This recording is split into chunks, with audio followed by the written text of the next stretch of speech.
Women's day அப்படிங்கிறனால பெண்களை குறித்து நம்ம அநேக காரியங்கள் கற்றுக்கொள்ள போகிறோம். பெண்களாகிய நம்ம எப்படி விசேஷித்தவர்களாக இருக்கணும், நம்ம பெண்களாக இருக்கணும். எத்தனை பேர் நினச்சிருக்கீங்கன்னா ஒரு பாயாக இருந்ததா நல்லா இருந்திருக்கும், அதாவது ஒரு ஆணாக பிறந்திருந்தா நல்லா இருந்திருக்கும் அப்படின்னு நான் நினச்சிருக்கேன். நம்ம ஒரு பெண்ணாக இருக்கனால நிறையா இடத்துல வந்து நம்மளை வந்து ஒரு ரிஸ்ட்ரிக்ஷன் பண்ணிகிட்டே இருப்பாங்க. என்ன அப்படின்னா, ஒரு பாய்னா எந்த டைம்க்கெல்லாம் போகலாம், எங்கே வேணாலும் போகலாம், எப்போ வேணாலும் வரலாம். ஆனால் வந்து ஒரு கேர்ள் அப்படின்னா ஒரு குறிப்பிட்ட ஏஜுக்கு மேலே இந்த டைம்குள்ளே கம்பல்சரி என்ன பண்ணி ஆகணும், வீட்டுக்கு வந்து தான் ஆகணும். அங்கே போகக்கூடாது, இங்கே போகக்கூடாது, கேள்வி கேட்கணும். ஒரு வீட்லேயே வந்து ஒரு பையனும் பொண்ணு இருந்தானா அந்த பொண்ணுக்கு நிறையா சொல்லுவாங்க, இப்படி செய்யக்கூடாது அப்படி செய்யக்கூடாது. பையனை அவன் செஞ்சுட்டு போகிறான், அவன் ஆம்பளை பையன், அவன் பிழைச்சிக்குவான். நீ பொண்ணு, நீ ஒழுக்கமாறு, நீ சதை செய்யாத, நீ இங்கே போகாத அப்படின்னு சொல்லியிருக்காங்களா? நான் நிறைய டைம் என் வாழ்க்கையில் ஃபீல் பண்ணியிருக்கேன். நம்ம ஒரு பாயாக பிறந்திருந்துருக்கலாம், பெண்ணா பிறந்துட்டோம், நம்மளை வந்து இப்படிலாம் ரெஸ்ட்ரிக்ட் பண்ணுறாங்களே அப்படின்னு சொல்லி நினச்சிருக்கேன். பட் ஆனால் கடவுள் நம்மளை ஏன் பெண்ணா படிச்சிருக்காரு அப்படின்னா, நம்மளை விசேஷித்தவர்களாக அவர் அழைத்திருக்கிறார். சரிங்களா? பரிசுத்த சந்ததியை பெரும்படியான ஆசீர்வாதத்தை நம்மளுக்கு கொடுத்திருக்கிறார் கர்த்தர். சரிங்களா? இப்போ பைபிள் வந்து முதல்ல ஒரு கேர்ளை பற்றி நம்ம பார்க்க போகிறோம். பைபிளில் முதல்ல உருவான ஒரு பெண் யார்? ஏவாள். சரியா? ஆதாமுக்கு ஏற்ற துணையை கொடுக்கணும்னு தான் கர்த்தர் என்ன பண்ணாரு, ஏவாளை கொடுத்தாரு. ஏன் ஆதாமுக்கு ஏற்ற துணையா ஏவாளை கொடுத்தாரு? ஒரு பாய்க்கு ஒரு ஃப்ரெண்டா பாய் தான் இருக்க முடியும். சரிங்களா? ஏன் கேர்ள் கொடுத்திருக்காரு, அதாவது ஒரு பெண்ணை கொடுத்தாரு? எடுத்து வாசிக்கலாமா? மல்கியா 2:15. மல்கியா 2:15.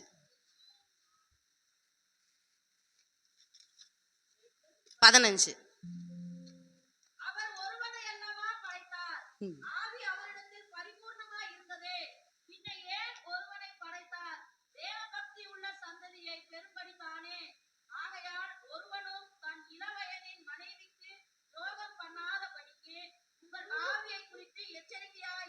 போதுங்க.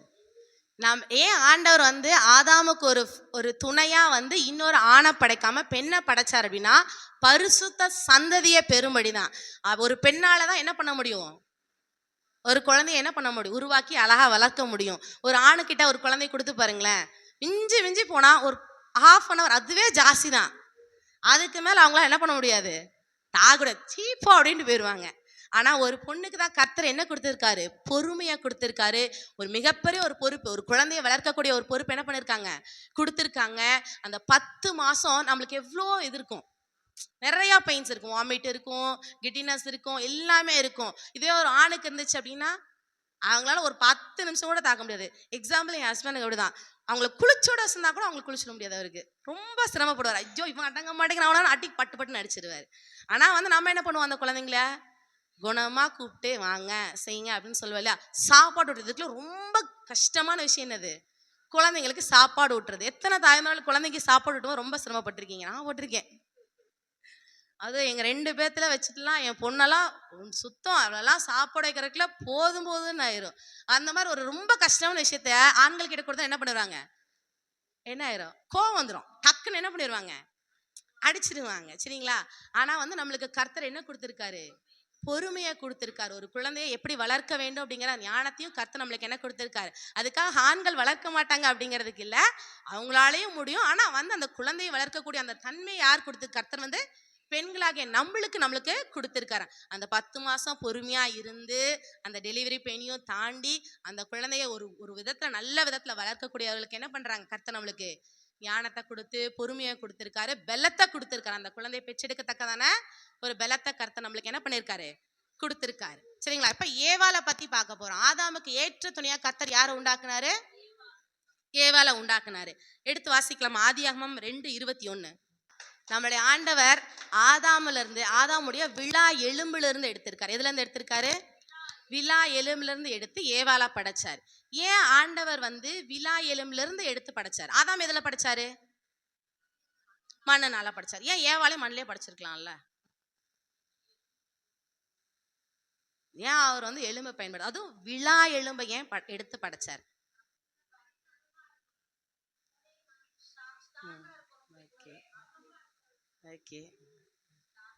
ஓகே. பட் என்ன அப்படின்னா, சயின்டிஃபிக்காக என்ன சொல்கிறாங்க அப்படின்னா, இந்த விழா எலும்பு வந்து ஒரு மனுஷனுக்கு எந்த தீங்குமே விளைவிக்க கூடாத ஒரு எலும்பு. ஒரு ஆணுக்கிட்ட இருந்து அந்த விழா எலும்பை எடுத்துட்டோம் அப்படின்னா அதனால அவனுக்கு எந்த ஒரு பாதிப்புமே என்னது பண்ணவே திரும்பி வளரக்கூடிய தன்மை உள்ளதுதான் இந்த விழா எலும்பு. இந்த விழா எலும்புல தான் எலும்பு மஞ்சைகளை உருவாக்கக்கூடிய அந்த ரத்தத்தை உருவாக்கக்கூடிய அந்த அணுக்கள் வந்து அதிகமா இருக்கு. நம்முடைய ஜீவன் எதுல இருக்கு?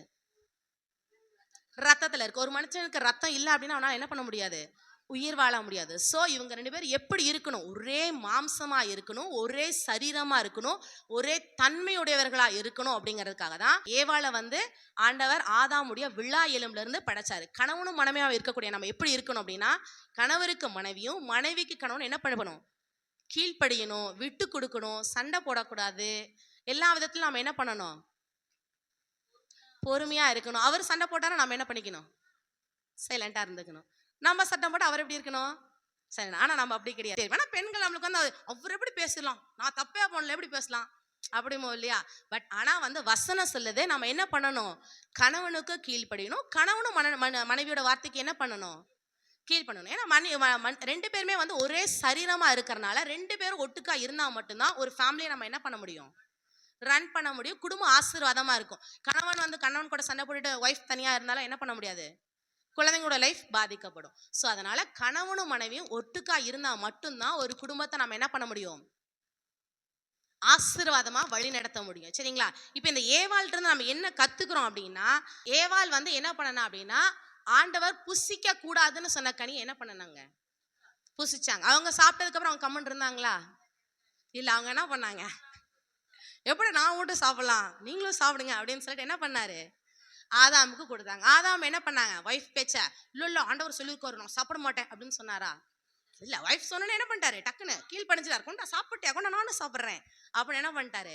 அவரும் சாப்பிட்டார். இப்ப 2 பேருமே என்ன பண்ணிட்டாங்க?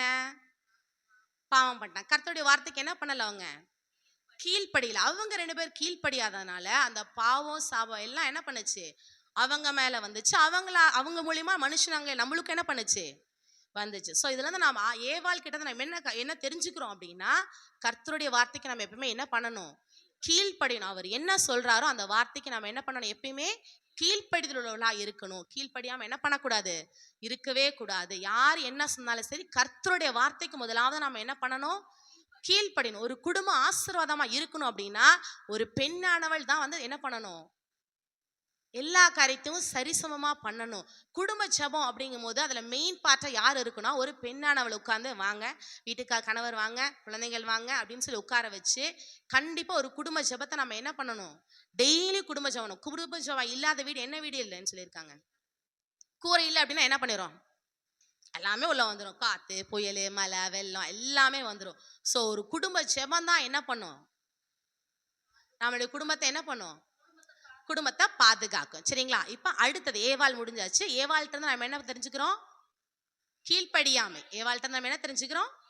கீழ்ப்படியாமை. சரிங்களா? அடுத்தது முதல் பெண் நியாயாதிபதின்னு யார் சொன்னேன்? தெபோராள். யாரு? தெபோராள். பைபிள்ல எத்தனை தெபோராக்கள் இருக்காங்க? 2 3 4 8 ஒருத்தவங்க தான் இருக்காங்களா? சரி. அப்புறம் பைபிள்ல 2 தெபோராக்கள் இருக்காங்க. சரிங்களா?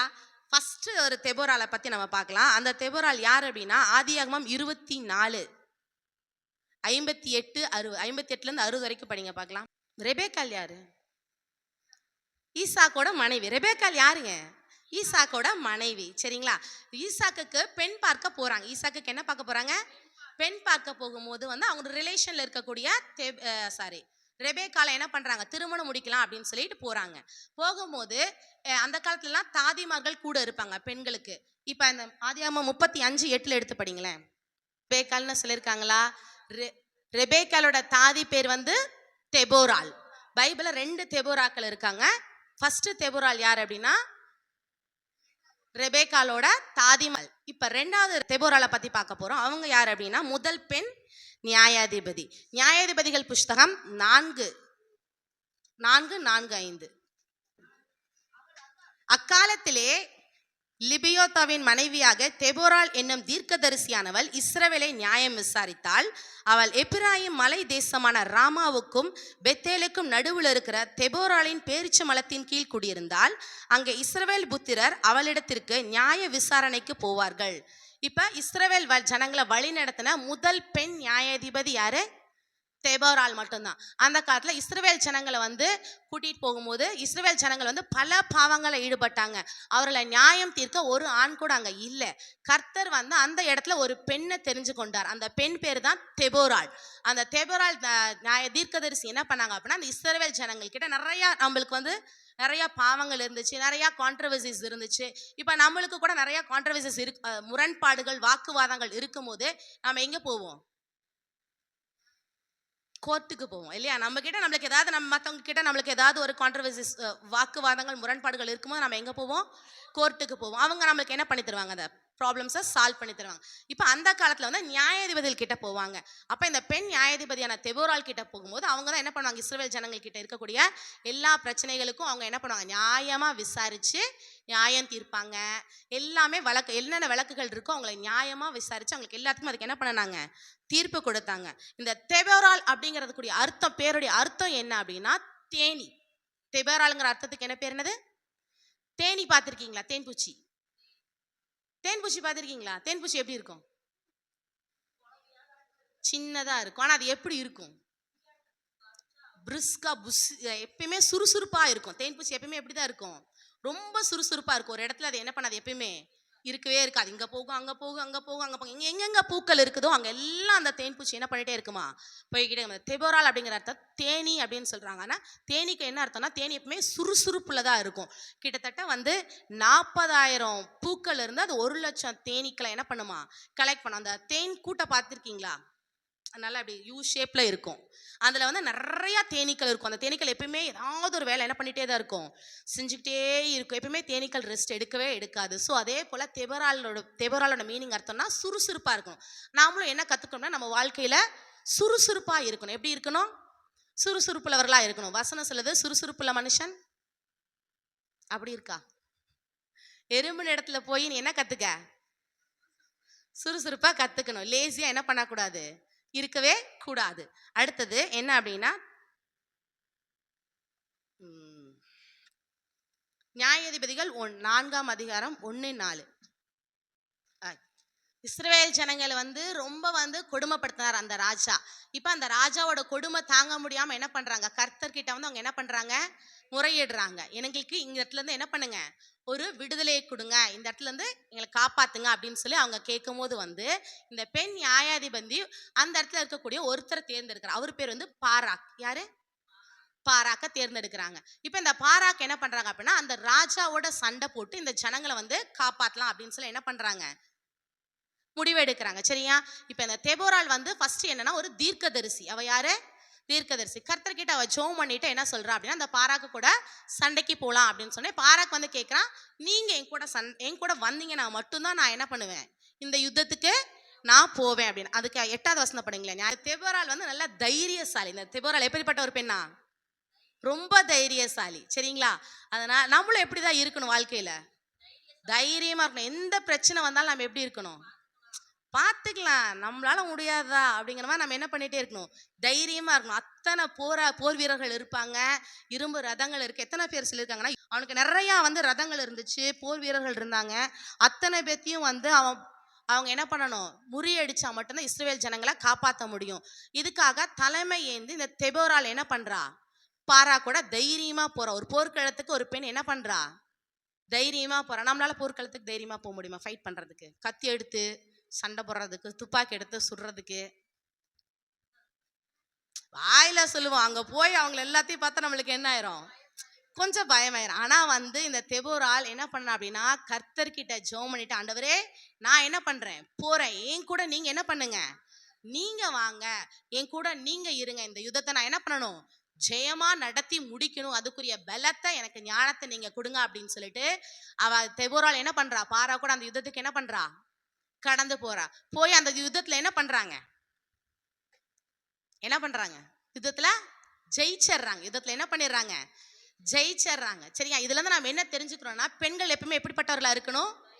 தைரியசாலிகளா இருக்கணும். எந்த இடத்துலயும் நம்மளால என்ன பண்ண முடியாது? செய்ய முடியாது, நம்மளால முடியாது அப்படின்னு சொல்லி எந்த இடத்துலயும் நம்ம சோர்ந்து போகவே கூடாது. முதலாவது நம்ம எப்படி இருக்கணும்? சுறுசுறுப்புள்ளவர்களா இருக்கணும். எப்படி இருக்கணும்? சுறுசுறுப்புள்ளவர்களா இருக்கும். 2வது நம்ம எப்படி இருக்கணும்? ஓகே, ஃபர்ஸ்ட் பொறுமையா இருக்கணும், அதுக்கப்புறம் சுறுசுறுப்புள்ளவர்களா இருக்கணும், அதுக்கப்புறம் தைரியசாலிகளா இருக்கணும். எந்த இடத்துலயும் நம்ம என்ன பண்ணக்கூடாது? எப்படி இருக்கக்கூடாது? சோம்பேறியா இருக்கவே கூடாது. கர்த்தர் வந்து இந்த தெபோராளுக்கு ஞானத்தை அதிகமா கொடுத்தாரு. என்ன என்னத்தை கொடுத்தாரு? ஞானம் இல்லாம நம்மளால எந்த ஒரு காரியத்தையுமே நம்ம என்ன பண்ண முடியாது, செய்யவே முடியாது. சாலமோன் ராஜாவை கேள்விப்பட்டிருக்கீங்களா? சாலமோன் ராஜாவுக்கு கர்த்தர் என்ன கொடுத்தாரு? ஞானத்தை கொடுத்தாரு. அவர்கிட்ட கேட்டாரு, சொப்பனத்துல இருந்து கேட்டாரு, உனக்கு என்ன வேணும்னு கேட்கும்போது அவர் என்ன சொன்னாரு? வெள்ளியை கேட்கல, பொண்ணை கேட்கல, எதையுமே கேட்கல. அவர் என்னத்தை கேட்டாரு? ஞானம் மட்டும் நம்ம கிட்ட இருந்துச்சு அப்படின்னா போதும், நம்மளால உலகத்துல இருக்க எல்லாத்தையும் என்ன பண்ண முடியும், செய்ய முடியும். நம்மளுக்கு ஞானம் இருக்கிறது இல்லை, என்ன பண்றது இல்லை, ஞானம் சரியா இருக்கிறது இல்லை. இப்ப எந்த இடத்துல எப்படி பேசணும், நம்ம இந்த காரியத்தை எப்படி செய்யணும் அப்படிங்கிற அந்த ஞானம் நம்மளுக்கு இருந்துச்சு அப்படின்னா நம்ம என்ன பண்ணுவோம், எல்லா காரியத்தையும் பெர்ஃபெக்டா நம்ம என்ன பண்ணுவோம், செஞ்சு முடிப்போம் இல்லையா? இப்ப வந்து இந்த தெபோரானா ஞானம் உடையவளா இருந்தா, கர்த்தர்கிட்ட நம்ம என்ன கேட்கணும்? ஞானத்தை கேட்கணும். தேவ ஞானம் இருந்துச்சுன்னா மட்டும்தான் எந்த ஒரு பிரச்சனைக்கும் நம்ம என்ன பண்ண முடியும், ஒரு சொல்யூஷன் கண்டுபிடிக்க முடியும்.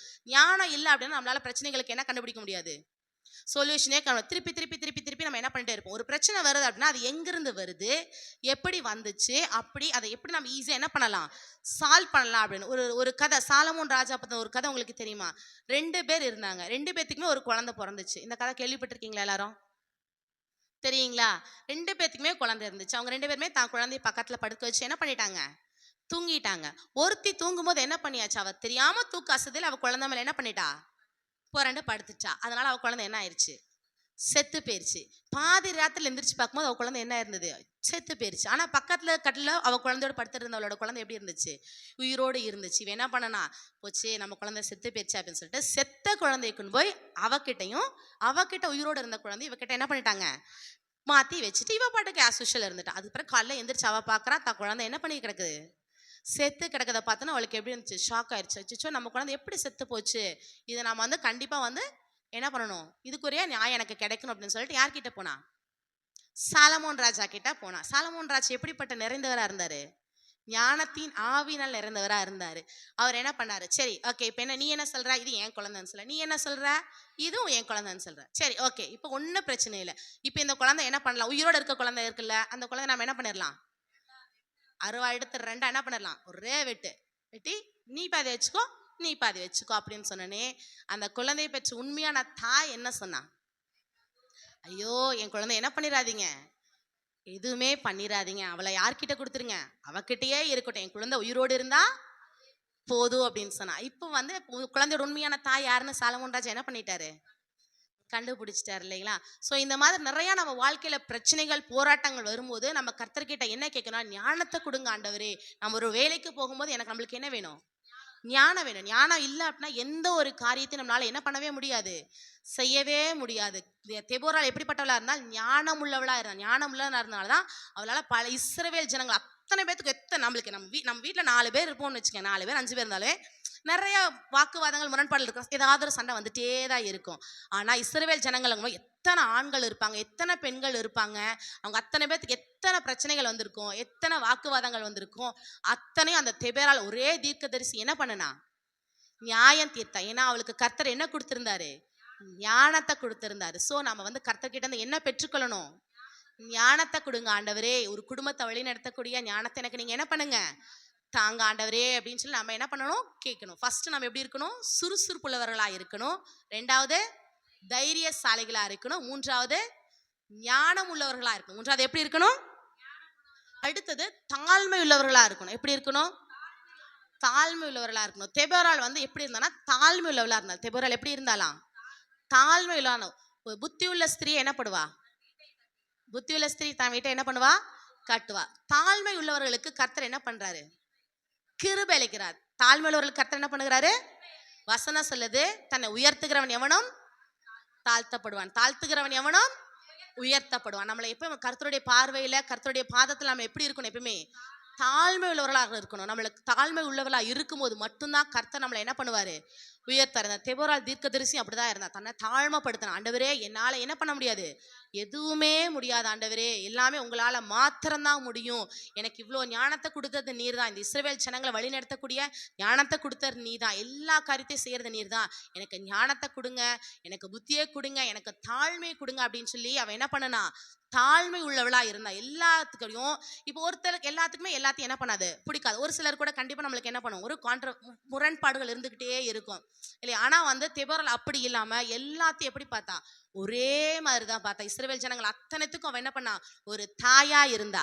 தாயா இருந்து இவங்க எல்லாருமே என்னுடைய மக்கள் தான், இவங்க என்ன தப்பு பண்ணாலும் யாரு? என்னுடைய மக்கள் தான், இவங்களை நான் வந்து கரெக்டா நியாயம் தீர்க்கணும் அப்படின்னு சொல்லிட்டு அவங்க என்ன பேசினாலும் சரி அவளுக்கு வந்து என்ன பண்ண, அந்த இடத்துல அவ தாழ்மையா இருந்தனாலதான் கர்த்தர் அவளை என்ன பண்ணனாரு? ஒரு பெண் தீர்க்கதரிசியா உயர்த்தி வச்சாரு. அவளை இன்ன வரைக்கும் நம்ம என்ன பண்றோம்? அவளை வாசிக்கிறோம். அதே மாதிரி அந்த யுத்தத்துல அவங்க என்ன பண்ணா? வெற்றி பெற்றாங்க. வெற்றி பெற்றதுக்கு அப்புறம் நியாயாதிபதிகள் 5:1-4 வரைக்கும். இப்ப அடுத்தது என்ன அப்படின்னா, அவ நல்லா பாடக்கூடியவ. தெபோராள் வந்து ஒரு பாட்டு பாடுறா. தெபோராள் என்ன பண்றா? பாட்டு பாடுறா. கர்த்தர் நம்மளுக்கு அநேக தாளந்துகளை கொடுத்திருக்கிறார். கர்த்தர் நம்மளுக்கு என்ன கொடுத்திருக்காரு? அநேக தாளந்துகளை கொடுத்தார். அந்த தாளந்துகளை நம்ம கர்த்தருக்காக என்ன பண்ணணும்? கர்த்தருக்காக நம்ம என்ன பண்ணணும்? பயன்படுத்தணும். ஒரு சிலருக்கு கர்த்தர் என்ன நல்லா பாடக்கூடிய தாளந்துகளை கொடுத்திருக்காரு. ஒரு சிலருக்கு கர்த்தர் நல்லா பேசக்கூடிய தாளந்துகளை கொடுத்திருக்கிறாரு. வேற என்னென்ன தாளந்துகள் இருக்கு? ஒரு சிலர் நல்லா அழகா நடனம் ஆடுவாங்க. சரிங்களா? இந்த எல்லா ஒவ்வொருத்தவங்களுக்கும் கர்த்தர் ஒவ்வொரு தாளந்துகளை கொடுக்கும்போது அந்த தாளந்துகளை நம்ம கர்த்தருக்காக பயன்படுத்தும் போது கர்த்தர் நம்மளை என்ன பண்ணுவாரு? நிச்சயமா உயர்த்துவார். அந்த போர்க்காலத்துல அந்த சண்டை போட்டு அவங்க அந்த போர்ல என்ன பண்ணிடுறாங்க? வின் பண்ணினதுக்கு அப்புறம் இந்த தெபோராள் வந்து ஒரு அழகான ஒரு பாட்டு பாடுறா. அதுதான் இந்த 5ஆம் அதிகாரத்துல வந்து சொல்றாங்க. அந்த 1ஆம் அதிகாரத்துல இருந்து வாசிச்சு பாத்தீங்கன்னா அழகா அங்க பாட்டு பாடுறா. தெபோராள் என்ன பண்றா? கர்த்தர் நம்மளை இந்த போர்ல இருந்து என்ன பண்ணாங்க? போர்ல என்ன பண்ணாரு? ஜெயம் கொடுத்தாரு. அந்த ஜெயத்துல இருந்து எங்களை என்ன ஜெயம் கொடுத்திருக்கீங்க, அதுக்காக நான் வந்து உங்களுக்கு என்ன பண்றேன்? ஒரு பாடலை பாடுறேன்னு சொல்லி ஒரு பாட்டு பாடுறா. கர்த்தர் நம்மளுக்கு கொடுத்த தாளந்தை நம்ம என்ன பண்ணணும் அப்படின்னா பயன்படுத்தணும். கர்த்தர் நம்மளுக்கு கொடுத்த தாளந்தை நம்ம என்ன பண்ணணும்? பயன்படுத்தணும். இப்போ இஸ்ரவேல் ஜனங்கள் இந்த பாடலை என்ன பண்ணுவாங்க அப்படின்னா பாடுவாங்களாம். ஒவ்வொரு போருக்கு போறதுக்கு முன்னாடியும் இந்த பாட்டை என்ன பண்ணுவாங்களா? முன்னாடி கேம்ப் ஃபயர் இருக்கலாம், நெருப்பெல்லாம் மூட்டி என்ன பண்ணுவாங்க அப்படின்னா இஸ்ரவேல் அந்த போர் வீரர்கள் என்ன பண்ணுவாங்கன்னா அந்த கேம்ப் ஃபயரை சுத்தி என்ன பண்ணுவாங்களா? இந்த பாட்டை உற்சாகமா பாடுவாங்க. இந்த பாடலை பாடும்போது நல்லா உற்சாகமா கரங்களை தட்டி நடனம் ஆடி இந்த பாடலை என்ன பண்ணுவாங்க அப்படின்னா பாடுவாங்களாம். இந்த பாடல்கள் பாடும்போது என்ன நடக்கும் அப்படின்னா அவங்களுக்குள்ள ஒரு தைரியம் வருமா? அவங்களுக்கு என்ன வருமா? போருக்கு போகும்போது நம்ம எப்படி போய் பார்த்துக்கலாம் அப்படின்னு போகுமா? இல்லை, நான் அந்த போர்ல என்ன பண்ணுவேன்? கண்டிப்பா வின் பண்ணிடுவேன், நம்ம வெற்றி சிறந்துருவோம் அப்படின்னு தைரியமா போகுமா? எப்படி போவோம்? சோர்வா போமா இல்லை தைரியமா போகுமா? தைரியமா போவோம். இந்த பாடல்கள் அவர்களை பாடும்போது கர்த்தர் அவர்களோடு கூட இருக்கிறார் அப்படிங்கிற அந்த தைரியத்தை அவர்களுக்கு கொடுக்குமா?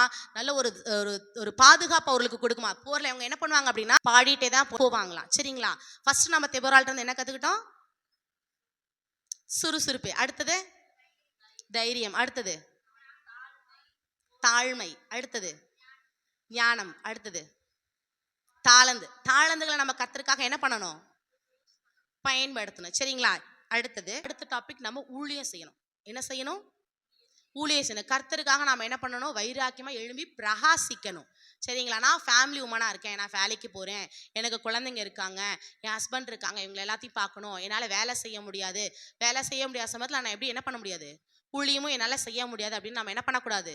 சொல்லக்கூடாது. தெபோராள் அப்படிதான் இருந்தா. தெபோராள் எப்படின்னா அவளுக்கு கல்யாணம் ஆயிடுச்சு, அவருக்கு கணவன் இருந்தாங்க, குழந்தைகள் இருந்தாங்க, எல்லாரும் இருந்தாங்க. ஆனாலும் அவன் என்ன பண்ணனா? இஸ்ரவேல் ஜனங்களை வழி நடத்தினா, தான் குடும்பத்தையும் என்ன பண்ணிக்கிட்டா? பார்த்துக்கிட்டா. ஊழியமும் என்ன பண்ணனா? அவ செஞ்சா. அடுத்து நமக்கார என்ன கத்திக்கணும்? ஊழியம் செய்யணும். கண்டிப்பா நம்ம என்ன பண்ணணும்? ஊழியம் செய்யணும். நம்ம பக்கத்துல இருக்க அண்டை வீட்டார்கிட்ட நம்ம என்ன பண்ணலாம்? ஆண்டவரை பத்தி ஒரு சுவிசேஷமா சொல்லலாம். இல்லை அப்படின்னு நம்ம வேலை ஸ்தலத்துல இருக்கவங்களுக்கு நம்ம என்ன பண்ணலாம்? ஒரு சுவிசேஷமா நம்ம என்ன பண்ணலாம்? சொல்லலாம். இல்லைங்களா? சொல்லலாம்ல? சொல்லணும். நம்ம கர்த்தருடைய வருகை அதி சீக்கிரத்துல இருக்கு. நம்ம அவர் வரும்போது ஒரு கூட்ட ஜனங்களை நம்ம ஆதாயப்படுத்திட்டு தான் நம்ம என்ன பண்ணணும்? பரலோகம் போகணும். அவர் கேட்பாரு, என்ன பண்ணுவாரு? இவ்வளோ வருஷம் உனக்கு நான் ஆயுசு நாட்கள் அந்த பூமியில கொடுத்தேன் இல்லையா, நீ எனக்காக என்ன செஞ்சேன்னு கேட்பார். நாம என்ன பண்ணுவோம்? ஆண்டவரே, நான் ஒண்ணுமே செய்யல ஆண்டவரே, நீங்க காசு கொடுத்தீங்க, சாப்பிட்டேன், தூங்கினேன், வேலைக்கு போனேன், நல்லா ட்ரெஸ் பண்ணேன், எல்லாமே பண்ண ஆண்டவரே, ஆனா நமக்காக நான் என்ன பண்ணல? எதுவுமே செய்யல ஆண்டவரே அப்படின்னு அவர் என்ன பண்ணுவாரு? கோவப்படுவாரா? ஆனா நாம என்ன பண்ணணும் அப்படின்னா அவர் கோவப்படாத அளவுக்கு அவர் வரும்போது இந்த ஒரு கூட்ட ஜனத்தை நம்ம என்ன பண்ணணும்? ஆதாயப்படுத்திடணும். ஆண்டவரே, நான் மக்கா ஒரு கூட்ட ஜனத்தை நான் என்ன பண்ணியிருக்கேன்? ஆதாயப்படுத்தியிருக்கேன். நம்மளுடைய வார்த்தை வந்து எப்படி இருக்கணும்? மற்றவங்களை ஆதாயப்படுத்தக்கூடிய வார்த்தையா இருக்கணும், மற்றவங்களை தேற்றக்கூடிய ஒரு வார்த்தையா இருக்கணும். நம்மளுடைய செய்கைகள் எப்படி இருக்கணும்? இவங்களை பார்த்துச்சா இவங்கள மாதிரி ஒருத்தவங்க நம்ம என்ன பண்ணினதே இல்லை, பார்த்ததே இல்லை, நல்லா தாழ்மையா இருக்காங்கப்பா, நம்ம என்ன சொன்னா அவங்களுக்கு என்ன பண்றது இல்லை, கோபமே வரதே இல்லைப்பா அப்படின்னு நம்மளுடைய செய்கைகள் மூலியமா, நம்மளுடைய நடக்கைகள் மூலியமா மற்றவங்களை நம்ம என்ன படுத்தக்கூடியவர்களா இருக்கணும்? ஆதாயப்படுத்தக்கூடியவர்களா இருக்கணும். நம்மளுக்குலாம் ஒரு ஹேபிட் இருக்கு, யாராவது நம்மளுக்கு சொல்லிட்டாங்கன்னா சட்டுன்னு கோவம் வந்துடும். எனக்கு அப்படிதான். ஏதாவது நான் செய்யாத தப்பா சொல்றான்னு எனக்கு பயங்கரமா கோவம் வரும். எல்லாத்துக்குமே ஹியூமன் பீயிங்ஸ் என்ன வரும், நம்ம ஏதாவது ஒன்று செய்யாம இருப்போம், சரி நீ தான் அதை செஞ்ச அப்படின்னு சொல்லும்போது நம்மளுக்கு என்ன பண்ணும், பயங்கரமா கோவம் வரும் இல்லையா? கோவம் வந்து நம்ம என்ன பண்ணுவோம், பயங்கரமா பேசுறோம், நான் செய்யல நீ செய்யல அப்படிங்கிற மாதிரி. ஆனா நம்ம அந்த மாதிரி இல்லாம சொல்றீங்களா, சரிங்க கர்த்தர் நீர் பார்த்துக்கொள்ளுங்க ஆண்டவரே, நான் இந்த தப்பை என்ன பண்ணல செய்யலை. நம்ம என்ன பண்ணணும், மனுஷனுக்கு நம்ம என்ன பண்ணக்கூடாது, நம்மளை ப்ரூஃப் பண்ணக்கூடாது, நம்மளை நிரூபிக்க கூடாது. ஆண்டவருக்கு தெரியும், அவர் நம்முடைய இருதயங்களை அறிந்திருக்கிற தேவனா இருக்கிறார். ஸோ நம்ம இருதயத்துக்கு தெரியும், நம்ம தப்பு பண்ணியிருந்தோம்னா ஆண்டவரே நான் அந்த தப்பை என்ன பண்ணிட்டேன், என்ன தயவு செய்து என்ன ஒரு விஷயம் என்ன பண்ணுங்க, மன்னிச்சிருங்க, என்னுடைய தாழ்மைப்படுத்துங்க, எனக்குள்ள இருக்க எல்லா குற்றம் குறையிலும் நீங்க என்ன பண்ணுங்க, மன்னிங்க. என்னுடைய வாழ்க்கை எப்படி இருக்கணும், மற்றவர்களுக்கு ஒரு உதாரணமா இருக்கணும். என்னோட நடக்கைகள் மூலியமா, என்னோட செய்கைகள் மூலியமா நான் மற்றவர்களை என்ன பண்ணணும், ஆதாயப்படுத்தணும். ஆண்டவரே உமது வருகைக்குள்ள கண்டிப்பா ஒரு கூட்ட ஜனத்தையாவது நான் என்ன பண்ணணும், ஆதாயப்படுத்திட்டு தான் நான் பரலோகம் வரணும். அவர் வரும்போது ஆண்டவரே நான் உமக்காக இத்தனை ஆத்துமாக்களை என்ன பண்ணியிருக்கேன், ஆதாயப்படுத்திருக்கேன். இந்த பூமியில இத்தனை வாழ்நாள் எனக்கு கொடுத்துருக்கீங்க, ஆனா உங்களுக்கு என்ன பண்ணியிருக்கேன், உமக்காக இத்தனை ஆத்துமாக்களை ஆதாயப்படுத்திருக்கேன்னு சொல்லி நாம் என்ன பண்ணணும், அவர்கிட்ட கொண்டு போய் கொடுக்குறவர்களா இருக்கணும். சரிங்களா? இந்த தெபோரால்ட்ட இருந்து நம்ம 5 விஷயங்கள் கத்துக்கிட்டோம். என்ன? சுறுசுறுப்பு. அடுத்தது கடைசியா தாளந்து. அடுத்தது ஊழியம் செய்யணும். கண்டிப்பா நம்ம எல்லாரும் என்ன பண்ணணும், பெண்களா இருக்க எனக்கு நிறைய நிறைய ஒர்க் இருக்கும், இருந்தாலும் அதுக்கு மத்தியிலும் நம்ம கண்டிப்பா என்ன பண்ணணும், ஆண்டவருக்காக ஊழியம் செய்யக்கூடியவர்களா இருக்கணும். சரிங்களா? இப்ப நாம ஃபர்ஸ்ட் யாரை பார்த்தோம், ஏவாள். ஏவாள்கிட்ட இருந்து நம்ம என்ன கத்துக்கிட்டோம், என்ன தெரிஞ்சுக்கிட்டோம், கீழ்ப்படியாமை. ஏவாளோட ஒருத்தருடைய கீழ்ப்படியாமனாலதான் நம்மளால என்ன பண்ணணும், கஷ்டப்படுறோம். அடுத்தது தெபோரால். தெபோரால் வந்து முதல் பெண் நியாயாதிபதி. அவகிட்ட நம்ம 5-6 விஷயங்கள் கத்துக்கிட்டோம். என்ன அப்படின்னா, சுறுசுறுப்பா இருக்கணும், அதுக்கப்புறம் தாழ்மையா இருக்கணும், தைரியமா இருக்கணும், நம்முடைய தாளந்துகளை பயன்படுத்தணும், கர்த்தருக்கென்று நாம என்ன பண்ணணும், ஊழியம் செய்யணும். அடுத்தது சாராள். சாராள் கிட்ட நம்ம 2 விஷயங்கள் கத்துக்கிட்டோம். ஒண்ணு, மனைவி கணவனுக்கு கீழ்ப்படியணும், கணவனும் மனைவியோட வார்த்தைக்கு என்ன பண்ணணும், கீழ்ப்படியணும். எல்லாருமே 2 பேருமே ஒரே மாம்சமா இருக்கிறனால அவங்க என்ன சொன்னாலும் நான் இவங்க கேட்டுக்கணும், இவங்க என்ன பண்ணாலும் அவங்களும் கேட்டு, நான் சொல்றது மட்டும்தான் சரி, நீ என்ன சொன்னா அது என்னவா தான் இருக்கும், தப்பா தான் இருக்கும் அப்படின்னு சொல்லி என்ன பண்ணக்கூடாது, சொல்லக்கூடாது. சரிங்களா? இப்போ வந்து ஒரு நடந்த ஒரு உண்மை சம்பவத்தை நான் உங்களுக்கு சொல்ல போறேன். ஒரு அருமையான மகள் இருந்தா. சரிங்களா? எல்லாத்துக்கும் கதை கேட்கும் பிடிக்கும் இல்லையா? இது உண்மையா நடந்த ஒரு சாட்சி. அந்த சாட்சி உங்களோட நான் பகிர்ந்து கொள்ள விரும்புறேன். ஒரு அருமையான ஒரு மகள் இருந்தா. அவளுக்கு வந்து திருமணம் பண்ணி வைக்கிறதுக்காக அநேக மாப்பிள்ளைகளை தேடினாங்க. கடைசியா வந்து அவளுக்கு என்ன ஆச்சு, திருமணமும் நடந்து முடிஞ்சு, நல்லா கிராண்டா நல்லா சூப்பரா மேரேஜ் நடந்து முடிஞ்சிச்சு. திருமணோட அடுத்து நம்ம என்ன எதிர்பார்ப்போம், குழந்தைங்களை எதிர்பார்ப்போம் இல்லையா? அந்த மகளுக்கு குழந்தையே இல்லை, அநேக நாட்கள் குழந்தையே இல்லை, கண்ணீரோடு இருப்பா. எங்கேயாவது ஃபங்க்ஷனுக்கு போனால் கூட என்ன பண்ணுவாங்க, இன்னும் குழந்தை இல்லையா அப்படின்னு. அதுக்காக ஃபங்க்ஷன் போகிறத இந்த மாதிரி நிறையா விசேஷங்கள்லாம் என்ன பண்ண ஆரம்பிச்சா, அவாய்ட் பண்ண ஆரம்பிச்சா. ஆனால் வந்து என்ன பண்ணுவோம்னா, அவள் அண்ணாளை போல ஆலயத்தில் வந்து ஒவ்வொரு நாளும் கண்ணீரோடு ஜெபிச்சா. கண்ணீரோடு என்ன பண்ணனா, ஆலயத்தில் ஜெபிச்சா. அண்ணாள் ஜெபிக்கும் போது கர்த்தர் அவனுக்கு யாரை கொடுத்தாங்க, சாமுவேலா கொடுத்தாரு. அதே போல ஆலயத்துல வந்து உட்காந்து டெய்லி வந்து ஜெபிப்பா. குழந்தை இல்லைங்கும் போது அவங்களை நிறைய பேர் என்ன பண்ணுவாங்க, கிரிட்டிசைஸ் பண்ணுவாங்க. எந்த ஃபங்க்ஷனுக்கு போனாலும் இன்னும் குழந்தை இல்லையா, இன்னும் குழந்தை இல்லை, இத்தனை வருஷம் ஆச்சு இன்னும் குழந்தை இல்லையா, குழந்தை இல்லையான்னு கேட்கும்போது அந்த மகளுக்கு வந்து ரொம்ப வேதனையா கஷ்டமா இருந்துச்சான். அதனால வந்து அவன் என்ன பண்ணா, ஆண்டவருடைய சமூகத்துல, ஆண்டவரே நான் ஆபிரகாமின் குமாரத்தி, ஆபிரகாமுக்கு யாரை கொடுத்தீங்க, ஈசாக்க கொடுத்தீங்க இல்லையா, அதே போல நானும் ஆபிரகாமோட குமாரத்தியா இருக்கேன், எனக்கும் நீங்க கற்பத்தின் கனியை நீங்க எனக்கு என்ன பண்ணி தான் ஆகணும், கொடுத்து தான் ஆகணும் அப்படின்னு சொல்லி டெய்லியும் அந்த விசுவாச வார்த்தைகளை சொல்லி சொல்லி சொல்லி சொல்லி சொல்லி என்ன பண்ணிட்டே இருப்பாளாம், ஜோம் பண்ணிட்டே இருப்பாளாம். ஒரு கட்டத்துல அவன் கணவர் கூட என்ன பண்ணானா, சரி இனிமேல் நம்மளுக்கு என்ன பண்ணாது, குழந்தையே பிறக்காது, நம்ம ஒரு குழந்தை என்ன பண்ணிக்கலாம், அடாப்ட் பண்ணி தத்தெடுத்துக்கலாம் அப்படின்னு சொல்லும் போது அவ அப்பையும் சொன்னா, தன்னுடைய விசுவாசத்தை அவன் என்ன பண்ணல, கை விடவே இல்லை. இல்லை, ஆண்டவர் எனக்கு நிச்சயம் என்ன பண்ணுவாரு, குழந்தைகளை கொடுப்பாரு அப்படின்னு சொல்லிட்டு அவள் விசுவாசத்தோடு ஜெபம் பண்ணி கண்ணீரோடு அழைத்து வரும்போதெல்லாம் கண்ணீரோடு ஜெபிப்பா. குழந்தைங்களை பார்க்கும்போது அவளுக்கு ரொம்ப ஆசையா இருக்கும், ஆண்டவரே எனக்கு இந்த மாதிரி ஒரு குழந்தையை தரமாட்டீங்களா, ஏன் கற்பத்தில் நான் ஒரு குழந்தையை நான் சுமக்க மாட்டேனா அப்படின்னு சொல்லி கண்ணீரோடு அவள் அழுது ஜெபம் பண்ணிட்டே இருந்தா. நாட்கள் வந்தது, கர்த்தர் அவளை நினைவு கூர்ந்தார். கர்த்தர் அவளுக்கு என்ன பண்ணார், ஒரு அழகான ஒரு குழந்தையை கொடுத்தார். அந்த ஒரு குழந்தையை கொடுத்தது மாத்திரமல்ல, அதுக்கப்புறம் மறுபடியும் ஜெபம் பண்ண, ஆண்டவரே எனக்கு 2வது ஒரு குழந்தையை கொடுங்க, எனக்கு அந்த குழந்தையை பெற்றுக்கொள்ள பலத்தை கொடுங்க, ஆனா எனக்கு அந்த பெற்றுக்கொள்ளக்கூடிய பலத்தை கொடுங்க அப்படின்னு சொல்லி மறுபடியும் ஆண்டவர்கிட்ட விசுவாசத்தோடு ஜெபம் பண்ண. ஆனா வந்து அந்த குழந்தையை பிறக்கக்கூடிய சாத்தியக்கூறுகள் இல்லை. எல்லாத்துக்கும் தெரியும், பீரியட்ஸ் தள்ளி போனாதான் வந்து ஆனா வந்து அந்த மகளுக்கு வந்து பீரியட்ஸ் ஆயிடுச்சு. 1 மந்த் தள்ளி போச்சு, ஆனால் பீரியட் ஆயிடுச்சு. ஆனால் வந்து பேபி இல்லைன்னு சொல்லி அது அபார்ட் ஆயிருமோ அப்படின்னு சொல்லி ரொம்ப கண்ணீரோட ஜெபம் பண்ணனா, ஆனாலும் கர்த்தர் ஹாஸ்பிட்டல் போகும்போது இல்லை, கர்த்தர் வந்து உங்க கர்ப்பத்தை ஆசீர்வதிச்சிருக்காரு, உங்களுக்கு குழந்தை இருக்கு அப்படின்னு சொல்லி சொன்னார். அழகான 2 குழந்தைகளை பெற்றெடுத்து இன்றைக்கும் அவங்க ஜீவனோடு இருக்காங்க. அவங்க யாரும் இல்லை, வேற யாரும் இல்லை, அது நான் தான். கர்த்தர் என்னை உங்க மத்தியில் இன்றைக்கு சாட்சியோட வைத்திருக்காரு அப்படின்னா அது கர்த்தருடைய மிகப்பெரிய கிருபை தான். நான் பெண் குழந்தை தான் வேணும்னு சொல்லி அவருடைய பாதத்தில் அழுது ஜெபம் பண்ணேன். அதே போல கர்த்தர் எனக்கு பெண் குழந்தை தான் கொடுத்தாரு. என் கணவர் கூட சொன்னாரு, எனக்கு பொண்ணு வேண்டாம், எனக்கு பையன் தான் வேணும்னு சொன்னார். நான் இல்லை, விசுவாசத்தோட சொன்னேன், ஆண்டவரே எனக்கு பெண் குழந்தை தான் வேணும் அப்படின்னு சொன்ன விசுவாசத்தோட அழுது ஜெபம் பண்ணேன். கர்த்தர் எனக்கு அழகான ஒரு பெண் குழந்தையை கொடுத்தார். அதே போல 2வது வந்து எனக்கு ஒரு ஆண் குழந்தை தான் வேணும் அப்படின்னு சொல்லி நான் விசுவாசத்தோட ஜெபம் பண்ணேன். அந்த குழந்தைகளோட ரிப்போர்ட்ஸ் எல்லாம் பார்க்கும்போது 2வது பொண்ணு அப்படிங்கிற மாதிரி தான் எல்லாம் டிஸ்கஸ் பண்ணாங்க. பட் நான் விசுவாசத்தோட இருந்தேன், ஆண்டவரே எனக்கு வந்து ஊழியம் செய்யணும், உமது ஊழியத்தை செய்யக்கூடிய ஒரு வம்சத்தை உருவாக்கணும், அதனால எனக்கு கண்டிப்பா ஒரு ஆண் குழந்தை மாத்திரம் தான் எனக்கு வேணும்னு சொல்லி விசுவாசத்தோட ஜெபம் பண்ணேன். கர்த்தர் அதே போல எனக்கு 2வது ஒரு ஆண்மகனை கொடுத்து கர்த்தர் உங்கள் மத்தியில் என்னை ஒரு மிகப்பெரிய சாட்சியாக வைத்திருக்கிறார். கர்த்தருக்கு அதற்கு நான் கொடான கொடிகளை, ஸ்தோத்திரங்களை, நன்றிகளை ஏறெடுக்கிறேன். சரிங்களா?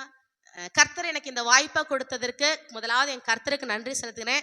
2வது எனக்கு இந்த வாய்ப்பை கொடுத்த அந்த பாஸ்டருக்கும் நான் தேங்க்யூ சொல்லிக்கிறேன். இந்த வசனம் வார்த்தைகள் உங்களுக்கு ஆசீர்வாதமா இருந்துச்சு அப்படின்னா எல்லா மகிமையும் துதியும் கனமும் அவர் ஒருத்தருக்கு மாத்திரமே செலுத்துங்க. நீதிமொழிகள் கடைசியா ஒரே ஒரு வசனத்தை மட்டும் வாசிச்சிடலாம். நீதிமொழிகள் 31:30 எடுத்து வாசிங்களேன். நீதிமொழிகள் 31:30.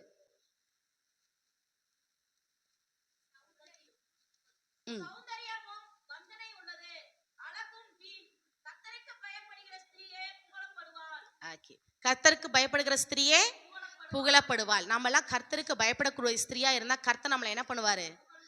புகழ்பட. நம்மளை புகழ்ச்சி படுத்தினா நம்மளுக்கு எல்லாத்துக்கும் எப்படி பிடிக்கும்? ரொம்ப பிடிக்கும். இப்போ ஃபார் எக்ஸாம்பிள் நம்ம வீட்டில் வந்து குழம்பு ரசம் ஏதாவது வைக்கிறோம், நம்ம பார்த்து செய்வோம். இப்போ வந்து அது நல்லாவே இல்லை வச்சுக்கலாம், அதில் உப்பு இல்லை காரம் இல்லை அப்படிங்கும்போது நம்ம ஹஸ்பண்ட் வந்து அதை சாப்பிட்டு பார்த்துட்டு, சா இன்னைக்கு மாதிரி நீ சமைச்சதே இல்லை, செம்மையாக ஃபென்டாஸ்டிக்காக செஞ்சுருக்க அப்படிங்கும்போது நம்மளுக்கு எப்படி இருக்கும்? சே நம்மளை பார்த்து எப்படி சொல்லிட்டாரு. ஆனால் நம்மளுக்கு தெரியும், நம்ம சாப்பிட்டு பார்க்கும்போது சே இதெல்லாம் உப்பு இல்லை எதுவுமே இல்லை. ஆனால் நம்ம வந்து ஹஸ்பண்ட் என்ன பண்ணியிருக்காரு, நம்மளை அப்ரிஷியேட் பண்ணக்க நம்ம சந்தோஷப்படலாம். அதே போல் கர்த்தரும் நம்மளை குறித்து இவ வந்து ரொம்ப எனக்கு ஊழியம் செஞ்சிருக்கா, இவன் வந்து என்னை ரொம்ப இடத்துல கனப்படுத்தியிருக்கா, இவன் எனக்காக ஊழியம் செஞ்சிருக்கா, ஆத்துமாக்களை ஆதாயப்படுத்திருக்கான்னு நம்மளை குறித்து பெருமையாக பேசும்போது நம்மளுக்கு எப்படி இருக்கும்? ரொம்ப சந்தோஷமா இருக்கு. நம்மளுடைய படைச்ச நம்மளுடைய ஆண்டா நம்மளுடைய தகப்பன் நம்மளை இவ்வளோ பெருமையாக பேசுகிறாரு அப்படின்னு சொல்லும்போது நம்மளுக்கு எப்படி இருக்கும்? ரொம்ப ஹாப்பியாக இருக்கும் இல்லையா? ஸோ நாம் என்ன பண்ணணும் அப்படின்னா வீணான புகழ்ச்சிகளை நம்பாமல் கர்த்தருக்கு பயப்பட்டோம் அப்படின்னா நிச்சயமாக கர்த்தர் நம்மளை என்ன பண்ணுவார்? புகழுவார். சரிங்களா? ஓகேவா? பெண்களை உங்களுக்கு கரங்களை நல்லா ஒரு ஏற்றி காமிங்க. உங்களுக்காக ஒரு சிறப்பு பிரேயர் செய்யலாமா? பெண்கள் இல்லை அப்படின்னா என்னது? ஒன்றுமே இல்லை. உலகத்தில் ஒன்று சொல்லுவாங்க, கல்வி எஜுகேஷன் வந்து ரொம்ப முக்கியம். எஜுகேஷன் கல்வி ரொம்ப முக்கியம். ஒரு ஆண்மகனுக்கு கல்வி கொடுத்தா வந்து அது அவனுக்கு மட்டும்தான் பயன்படும். ஒரு பெண்ணுக்கு கல்வி கொடுத்தோம் அப்படின்னா அந்த குடும்பத்துக்கு என்ன பண்ணுமா? அது பயன்படுமா. ஒரு பெண்ணால் மட்டும்தான் கல்வி ஈஸியாக என்ன பண்ண முடியும்? டீச் பண்ண முடியும். அவங்க ஒரு பெண்ணை நல்லா படிச்சுட்டாங்க அப்படின்னா அவங்க குடும்பத்தில் இருக்கவங்க எல்லாருமே என்ன பண்ணிடுவாங்களாம்? படித்தவங்களா மாறிடுவாங்களா? சரிங்களா? ஸோ பெண்களாகிய கர்த்தர் நம்மளை விசேஷித்தவர்களாக தெரிஞ்சிருக்கிறார், குணசாலியாக நம்மளை தெரிஞ்சிருக்கிறார், தாழ்மையுள்ளவர்களாக நம்ம இருக்கணும். எல்லாவற்றும் நம்ம என்ன பண்ணணும்? உண்மையுள்ளவர்களாக இருக்கணும். நம்மளை பரிசுத்தமாக என்ன பண்ணணும்? காத்துக்கொள்ளணும். சரிங்களா? கரங்களை உயர்த்துங்க. கரங்களை உயர்த்தி கண்களை மூடி. ஹல்லேலூயா. ஆண்டவரே தகப்பனே ஆவியானவரே உங்களை நாங்கள் வரவேற்கிறோம் ராஜா. ஆவியானவரே உமக்கு கொடான கோடி ஸ்தோத்திரங்கள் நாங்கள் ஏறெடுக்கிறோம் ராஜா. இந்த உமன்ஸ் டேல தகப்பனே இந்த மகளிருக்காக நாங்கள் உமது சமூகத்துக்கு வந்திருக்கிறோம் ராஜா. நீர் எங்களுக்கு கொடுத்த குழந்தை மகளிருக்காக உமக்கு நாங்கள் நன்றிகளை செலுத்துகிறோம் ராஜா. எங்கள் வாழ்க்கையில தகப்பனே ஒரு தாயாக, ஒரு சகோதரியாக, ஒரு நண்பனாக நீர் எங்களுக்கு அநேக விதத்தில் அநேக பெண்களை நீர் கொடுத்திருக்கிற ராஜா. அந்த பெண்களுக்காக உமக்கு நாங்கள் நன்றி செலுத்துகிறோம் ராஜா. நன்றி செலுத்துகிறோம் ராஜா. நன்றியப்பா நன்றியப்பா நன்றியப்பா. தகப்பனே பெண்களாகிய நாங்கள் பலவீன பாண்டமா இராதபடி தகப்பனே ஆவியானவரே உமது சமூகத்துல நீர் எங்களை பயன்படுத்துங்க ராஜா. பயன்படுத்தக்கூடிய பாத்திரமா நீர் எங்களை வணைந்து கொள்ளுங்க ராஜா. எங்களுடைய பலவீனங்களை நீர் எடுத்து போடுங்க ராஜா. ஒரு பலவீன பாண்டமா நாங்கள் அல்ல தகப்பனே, உமது கரத்துல நாங்கள் பலமுள்ளவர்களா இருக்க கிருபை பாராட்டுங்க. பலவீனனும் தன்னை பலவான் என்று சொல்லத்தக்கதான ஒரு பலத்தை நீர் எங்களுக்கு தாங்க ராஜா. எல்லா காரியத்திலும் தகப்பனே நாங்கள் ஞானமாய் செயல்பட, ஞானமாய் நடக்க நீர் எங்களுக்கு தேவையான நல்ல ஞானங்களை, புத்திய, அறிவை நீர் அதிகமாய் தாங்க ராஜா. நல்ல வரங்களை நீர் எங்களுக்கு தாங்க தகப்பனை. பாடுகிற வரங்களை, அபிஷேகிக்கிற வரங்கள், எல்லா வரங்களும் நீர் எங்களுக்கு தாங்க ராஜா. தகப்பனே ஆவியானவரே நீர் எங்களோடு கூட இருங்க ராஜா. ஒரு குடும்பத்தை நடத்தக்கூடிய ஞானத்தை கொடுங்க, பிள்ளைகளை வளர்த்தக்கூடிய ஞானத்தை கொடுங்க, வேலைகளிலும் வேலை ஸ்தலத்திலும் தகப்பனே எல்லா காரியத்தையும் நாங்கள் செய்ய எங்களுக்கு நல்ல ஞானங்களை கொடுங்க ராஜா. எங்களுக்கு நல்ல சுகத்தை, பலத்தை, ஆரோக்கியத்தை நீர் தாங்க தகப்பனே. ஆவியானவரே நீர் எங்களோடு கூட இருங்க. பிரியாத நேசர் நீர் எங்களோடு கூட இருந்து ஒவ்வொருத்தரையும் பலப்படுத்துங்க, வழி நடத்துங்க. ஒவ்வொருக்குள்ளையும் உமது வல்லமை பிரசனம் இறங்கி வரட்டும் ராஜா. நீரே பெண்களாகி ஒவ்வொருத்தரோடு கூட இருந்து நீர் அவளை வழி நடத்துங்க. நீ கொடா கொடியாய் பெருகுவாய் என்று சொல்லி வாழ்த்த பிரகாரமாக தகப்பனே நான் உமது சமூகத்தில் நின்று நான் வாழ்த்துகிறேன். மகளிராக உங்களை ஒவ்வொருத்தரையும் நீங்கள் கொடா கொடியாய் பெருகுவீர்களாக என்று சொல்லி இயேசுவின் நாமத்தில் நான் வாழ்த்துகிறேன். கர்த்தருக்கு கொடான கொடி ஸ்தோத்திரம் எடுக்கிறோம். இயேசுவின் கெஞ்சி கேட்கிறேன் பிதாவே.